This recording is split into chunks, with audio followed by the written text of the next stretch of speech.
Bienvenue à la série Oser innover les secrets de l'entrepreneuriat, une émission vidéo pour ton mobile qui t'inspire et qui t'enseigne également les compétences de base de l'entrepreneuriat. Ce programme est réalisé par l'ONG Agidep Isaac India en collaboration avec le mouvement Oser innover et le financement de l'ambassade des États-Unis en Guinée. Dans cet épisode portant sur le marketing, nous allons développer 3 thèmes.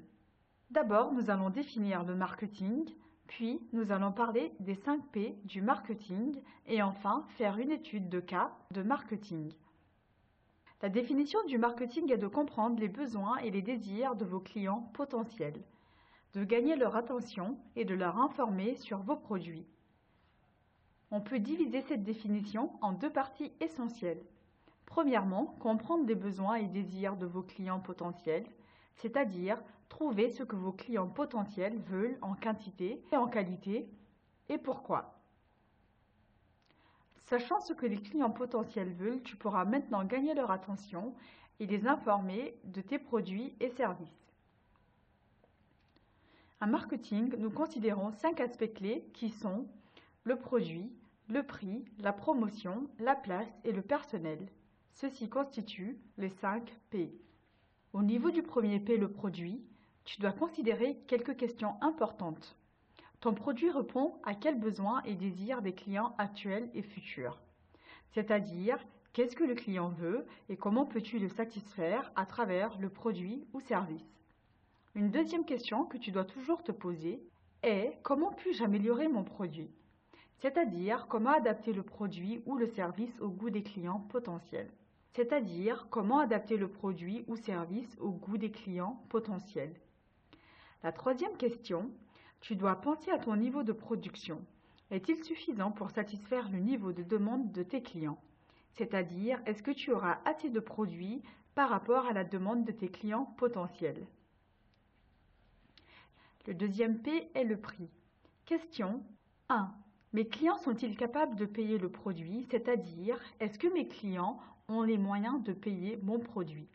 Et à combien peuvent-ils acheter chez mes concurrents? En fait, tu as déjà répondu à cette question lors de la recherche du marché. Au niveau des prix, tu dois aussi penser comment puis-je attirer plus de clients avec des offres spéciales. Par exemple, tu peux donner le 10e produit gratuit ou bien faire une réduction de prix pendant une période.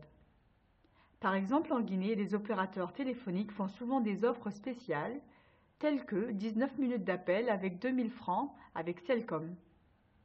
Il y a aussi des journées de bonus. Le troisième P est la promotion. Ce P répond aux questions suivantes. Quels moyens ai-je à ma disposition pour informer le public de mon produit et de sa qualité? Par exemple, tu peux utiliser les affiches, ou tu peux faire du bouche à oreille, ou passer par la radio ou la télévision. Finalement, est-ce que les moyens de communication sont-ils pratiques pour les clients potentiels?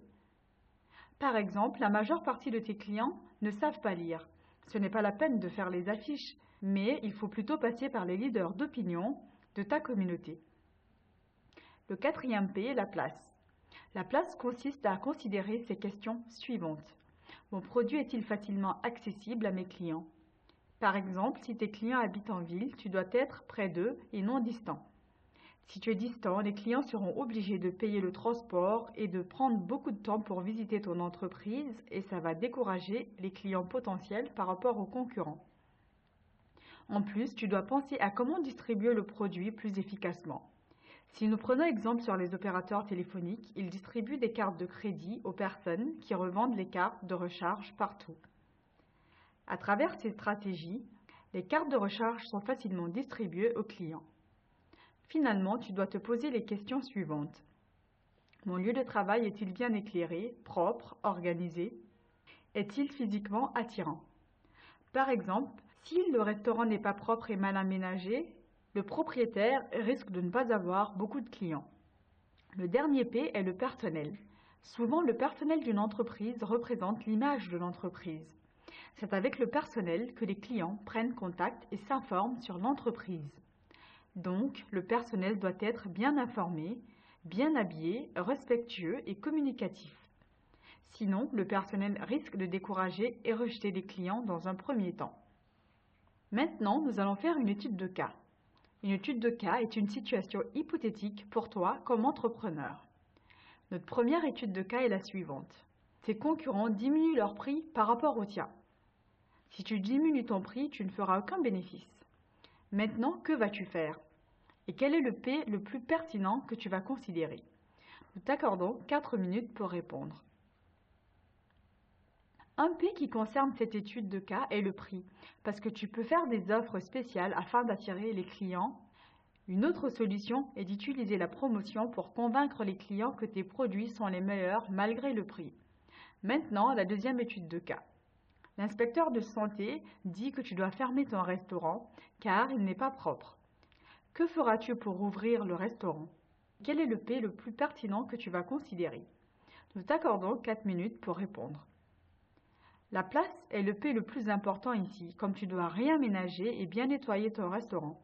Mais après, tu dois faire la promotion pour convaincre les clients que le restaurant est devenu propre. Si tu as bien compris cette activité, tu peux utiliser les 5 P du marketing afin d'analyser les entreprises autour de toi. En résumé, pendant cet épisode, nous avons vu la définition du marketing et aussi les 5 P du marketing. Enfin, nous avons utilisé les 5 P du marketing afin d'analyser 2 études de cas. C'est la fin de cet épisode 9 des secrets de l'entrepreneuriat. L'épisode prochain, nous allons voir la comptabilité. Veuillez visiter le site internet de Oser Innover à www.oserinnover.com et contactez-nous à oserinnover@gmail.com.